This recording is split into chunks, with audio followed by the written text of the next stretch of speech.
മച്ചന്മാരെ ഇപ്പോൾ കുറച്ച് ദിവസമായിട്ട് ഞാൻ വീഡിയോസിലൊക്കെ വന്നിട്ട് അപ്പോൾ നമ്മളുടെ വീഡിയോസിൽ പറയാൻ പറഞ്ഞതെന്ന് വെച്ചാൽ നമ്മുടെ 20-ലും 25-ലും ബെൻഡ് അടിക്കുമ്പോൾ ഉള്ള കാര്യങ്ങളാണ് നമ്മൾ പറയുന്നത്. ഞാൻ അന്നൊരു 25-ൽ ബെൻഡ് അടിക്കുന്ന ഒരു വീഡിയോ ഇട്ടിട്ടുണ്ടായിരുന്നു. അപ്പോൾ പലരും പറഞ്ഞത് അത് 25 അടിച്ചത് ഷോർട്ട് ബെൻഡ് ആയിപ്പോയി, ലോങ് ബെൻഡാണ് അടിക്കേണ്ടത് പലരും പറഞ്ഞിട്ടുണ്ടായിരുന്നു. അപ്പോൾ ഞാൻ ജസ്റ്റ് അതിനെക്കുറിച്ച് വിവരിക്കാം.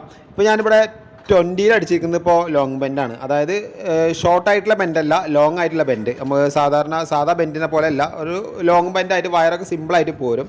അപ്പോൾ നമുക്ക് നേരെ മറിച്ച് അത് 25-ലേക്ക് വരുമ്പോൾ പലരും പറഞ്ഞ് കാലുകൊണ്ട് ചെയ്യാതെ സിമ്പിളായിട്ട് ചെയ്യാൻ പറ്റും. നമുക്ക് കാലുകൊണ്ട് സപ്പോർട്ട് ചെയ്യാതെ ഒരിക്കലും അത് ബെൻഡ് അടിക്കാൻ പറ്റില്ല. അങ്ങനെ ബെൻഡ് അടിച്ചാൽ തന്നെ നമ്മൾ ഉദ്ദേശിച്ച ഭാഗത്ത് നമുക്ക് ബെൻഡ് കിട്ടില്ല, വേറെ എവിടെയെങ്കിലും ആയിരിക്കും വന്നിട്ടുണ്ടാവുക. അപ്പോൾ നമ്മൾ ഇങ്ങനെ അടിച്ചപ്പോൾ പലരും പറഞ്ഞ അഭിപ്രായത്തിൽ ശരിയാണ്, അത് ഷോർട്ട് ബെൻഡ് ആയിരുന്നു നേരത്തെ അടിച്ചത്, ഇപ്പോൾ നമുക്ക് ലോങ് ബെൻഡായിട്ട് കിട്ടിയിട്ടുണ്ട്. അപ്പോൾ നിങ്ങളൊക്കെ പറഞ്ഞ പ്രകാരം ഞാനത് ലോങ് ബെൻഡ് ആക്കി അടിച്ചത് കാണിച്ചു തന്നു കേട്ടോ. അപ്പോൾ ശരിക്കും പറഞ്ഞാൽ ഇങ്ങനെ ചെയ്യുകയാണെങ്കിൽ നിങ്ങൾക്ക് ഒന്നുകൂടി നല്ലതാണ്. വയർ വലിക്കുമ്പോൾ സിമ്പിളായിട്ട് നമുക്ക് വയർ വലിക്കാനൊക്കെ ഈസി ആയിരിക്കും കേട്ടോ.